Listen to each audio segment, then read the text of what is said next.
Bonjour à tous, alors moi je suis Tanguy, je suis un assistant spécialiste fraîchement arrivé à la fois sur le CHU de Poitiers et puis je partage mon temps avec La Rochelle et je voulais vous parler d'un sujet que j'ai découvert dans le cadre de mon interchu en DPI à Grenoble et puis en faisant un peu la littérature j'ai découvert plein de choses que je voulais vous partager.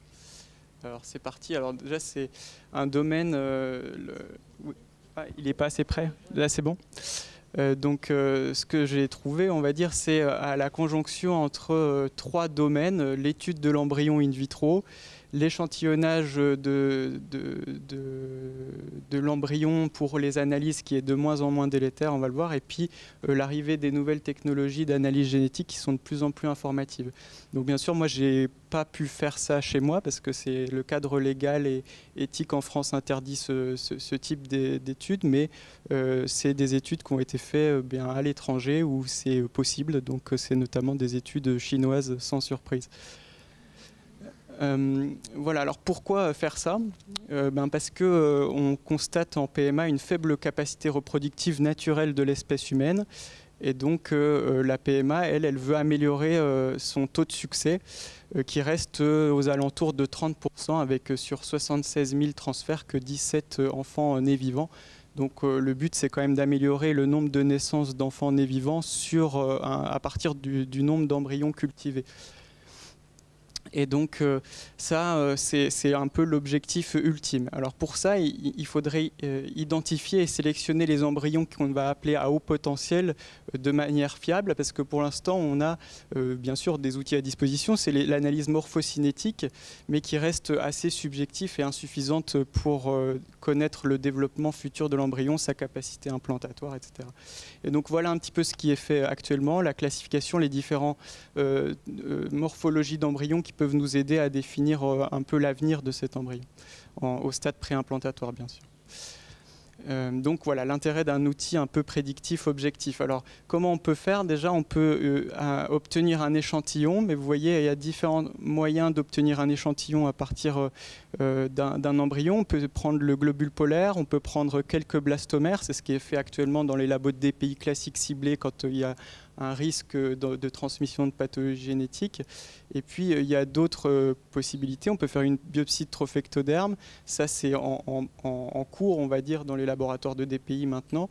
Et puis, il y a d'autres techniques moins invasives, comme la biopsie de blastocèles. Et puis, le prélèvement du milieu de culture qui entoure l'embryon. Donc là, on ne touche pas à l'embryon à proprement parler. Et donc, pour sélectionner les embryons à haut potentiel, eh ben, on peut essayer de définir des anomalies génétiques, et en particulier chromosomiques, parce qu'on sait que... Alors ça, c'est juste pour dire que le fait d'être non-invasif, ça permet à la fois une facilité technique, parce que c'est quand même compliqué d'avoir un technicien qui, sous microscope, vient biopsier quelques cellules, et puis aussi ça élimine une certaine réduction du nombre d'embryons disponibles après ces gestes invasifs, parce que ça a un effet délétère sur l'embryon. Et donc on va, je disais, chercher des aneuploïdies chez ces embryons. On sait que les embryons à J5, eh bien, il y en a 40% qui sont aneuploïdes. Et puis pour avancer plutôt dans la démarche du non-invasif, facile, accessible, eh bien, en fait, ça, c'est possible depuis 2013, donc c'est quand même assez ancien maintenant. On a de l'ADN qui est présent en liberté autour de l'embryon, libéré a priori de l'embryon dans ce milieu de culture, mais vous imaginez bien que là il y a un petit problème en termes de contamination parce qu'on peut imaginer plein de sources différentes de cet ADN libre présent dans le milieu de culture, et j'attire votre attention en particulier sur le globule polaire et puis les cellules du cumulus. Alors pour éviter les contaminations par exemple par les spermatozoïdes, on fait de la FIV-XI pour éviter les autres spermatozoïdes qui se baladent autour de l'embryon et qui vont biaiser les analyses de cet ADN libre, a priori d'origine embryonnaire. Alors ça, c'est tout ce que je vous présente, c'est des origines théoriques. Et donc pour limiter cette contamination dans les milieux de culture, on a essayé d'établir des protocoles pour un peu laver ce milieu de culture pour qu'au final il y ait de moins en moins de contamination supposée maternelle, de moins en moins de contamination issue du milieu de culture lui-même, etc. Voilà. Et puis, les équipes qui s'intéressent à cette approche génétique non invasive des embryons au stade préimplantatoire, vous voyez, c'est en quasi exponentiel, là, donc c'est un domaine un peu nouveau. Jusqu'à maintenant, les équipes, elles ont pu faire deux choses. Enfin, une chose principale, c'est des études de concordance, c'est-à-dire faire une analyse génétique sur l'embryon complet ou une biopsie de l'embryon versus une analyse génétique chromosomique sur le milieu de culture et regarder si les résultats étaient concordants. Voilà un petit peu le process des workflows sur ces études-là. Et puis on obtient au final un screening comme ça des aneuploïdies. Donc voilà un peu la tête que ça a. On voit que ça reste quand même lisible même en single cell. Voilà. Et puis voilà un peu la méta-analyse, enfin l'étude multicentrique la plus complète qui a été réalisée par Rubio en 2020. Et on obtient des résultats quand même qui ne sont pas ultra satisfaisants, en tout cas pas faisables en pratique clinique, même à l'étranger, parce qu'il y a moins de 80% de concordance entre les tests invasifs et les tests non invasifs. Donc voilà, on arrive en 2020 un peu à ce statu quo et puis on ne sait pas trop comment avancer.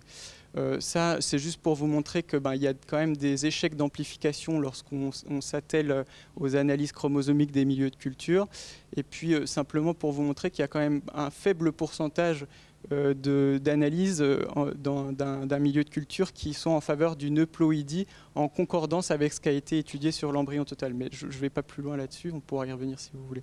Voilà, donc les explications possibles, c'est un phénomène d'autocorrection de l'embryon lui-même devant une euploïdie initiale qui peut s'autocorriger, ou on peut imaginer aussi des mosaïques. Quand on fait une biopsie de tréfectoderme, on peut avoir différentes populations contingentes cellulaires au sein de cet embryon. Et puis ça, c'est déjà une pratique, en tout cas en termes d'essais cliniques, du coup à Pékin. Voilà, c'est une réalité. Et donc pour revenir à la place du méthylome finalement dans tout ça, c'est qu'on a quand même encore deux problèmes, c'est la contamination et puis l'origine inconnue de l'ADN qui est contenu dans les milieux de culture. Et donc la solution, c'est le méthylome. Alors comment on peut se débrouiller? C'est de se dire que le profil d'un méthylome dans les premières cellules qui vont former l'embryon, ça diffère. On a de moins en moins de méthylation dans l'évolution naturelle de l'embryon. Donc peut-être qu'on peut s'aider de ça pour définir l'origine de l'ADN libre dans le milieu de culture. Et c'est ce qu'a fait cet article que je vais vous présenter là maintenant. C'est un article qui est publié en 2020 et qui étudie le méthylome en single cell des milieux de culture et puis d'autres cellules pour les comparer. Et en fait, ils ont clusterisé les profils en essayant de trouver des similarités entre un milieu de culture et puis à quoi ressemblait le méthylome connu d'un embryon à 2 cellules, par exemple. Et ça, c'est juste pour vous montrer qu'en plus de faire du méthylome, ils étaient capables en plus de chercher la ploïdie au niveau des milieux de culture, même avec un méthylome, parce qu'ils utilisent une technique de séquençage SC-EBS-SEC. Alors moi, je suis clinicien, je ne peux pas vous en dire plus. Mais en tout cas, ils arrivent à obtenir ces profils de méthylation, mais aussi de ploïdie, grâce à une seule analyse, si je puis dire, avec plus ou moins de concordance, alors soit aneuploïde, soit euploïde, soit cette discordance-là entre le milieu de culture versus les biopsies de trophectoderme. Là, ça, je vais passer pour aller plus vite. Donc voilà à quoi ressemble le clustering.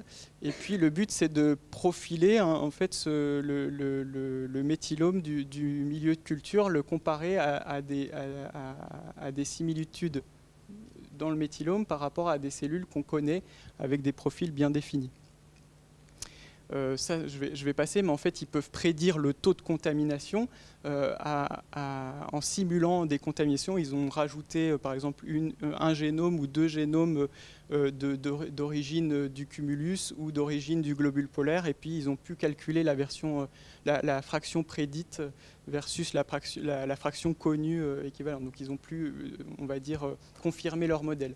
Donc ça, c'est pour vous montrer que finalement, il y a beaucoup d'échantillons qui n'ont pas beaucoup de contamination obtenus à partir de ces données. et que pour prédire l'origine cellulaire de la contamination dans un milieu de culture, eh bien, eux, ils ont deux versants, les globules polaires et puis les cellules du cumulus d'origine maternelle. Et que finalement, ils vont montrer qu'il y a une meilleure concordance de ploïdie si on est dans une situation où il n'y a pas beaucoup de contamination et puis peu de faux négatifs avec des prélèvements qui sont plutôt de J6. Voilà, pour vous montrer à J6, c'est là qu'il y a le moins de contamination quand ils font les prédictions. Et puis, ils ont même réussi à approcher l'origine l'origine cellulaire de l'ADN libre, supposé embryonnaire, quand ils ont enlevé toutes ces contaminations. Et du coup, ils retrouvent un ADN libre composé d'un profil mixé entre celui de l'épiblaste et celui du trophectoderme. Et puis, pour finir, en fait, du coup, le méthylome, il sert un peu de contrôle qualité, de définir l'origine cellulaire de cet ADN libre, du taux de contamination, mais est-ce qu'on ne pourrait pas carrément utiliser le méthylome comme un outil prédictif direct du développement embryonnaire? Du coup, rapidement, c'est juste un autre article qui montre ça. Alors, ils ont utilisé le globule polaire parce qu'il a beaucoup de similarités avec le méthylome de l'embryon qui est en devenir à partir de l'ovocyte. Et eux, ils peuvent dire si... ils vont comparer le développement de l'embryon en devenir par rapport au profil de la ploïdie, toujours sur le même modèle de séquençage, puisque c'est un séquençage qui permet à la fois d'étudier la ploïdie et en même temps le méthylome. Donc là, ils ne trouvent pas de prédiction significative sur le plan de la ploïdie, mais par contre, ils trouvent certaines choses significatives pour la prédiction du développement ou de l'arrêt de l'embryon, notamment dans certains éléments du génome, à savoir les LAN, les LTR, qui sont hyper méthylés dans les embryons qui vont s'arrêter dans leur développement.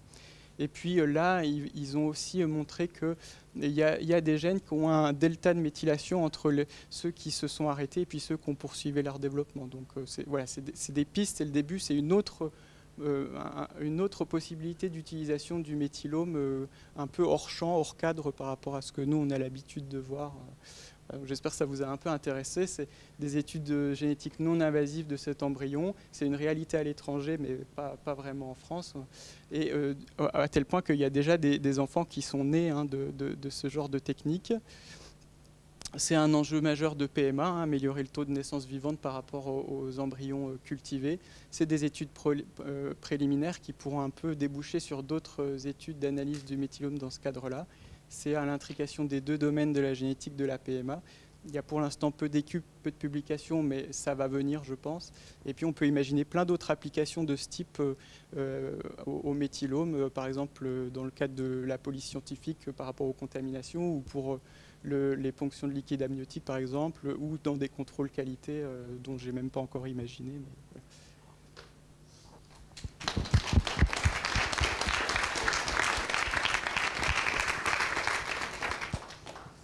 Merci beaucoup. C'était intéressant et effectivement émergent comme question. Enfin, émergent. Ouais, voilà, c'est ça. Pas de questions. Et en DPNI classique, par rapport au risque de fausse couche, est-ce qu'il y a eu des choses qui ont été faites sur la méthylation enfin, dans le DPNI classique, sur ADN circulant, est-ce qu'il y a eu des investigations je sais que, par exemple, quand on fait un DPNI ciblé, alors je ne sais pas si je réponds à la question, mais quand on fait un DPNI ciblé à chondroplasie ou des choses comme ça, en fait, on utilise déjà en contrôle qualité le méthylome, puisqu'ils doivent étudier la différence de méthylation au niveau du promoteur de RAS-F1, qui, lui, est différent entre des cellules fœtales, là, cette fois, c'est plus de l'embryon, mais des cellules fœtales et des cellules de l'adulte. Donc déjà là, on peut calculer une fraction fœtale à partir du méthylome, notamment grâce à ce promoteur qui est méthylé de façon différentielle entre la mère et le fœtus. Merci. C'est une autre application. Ouais. Je me posais la question comme ça, c'était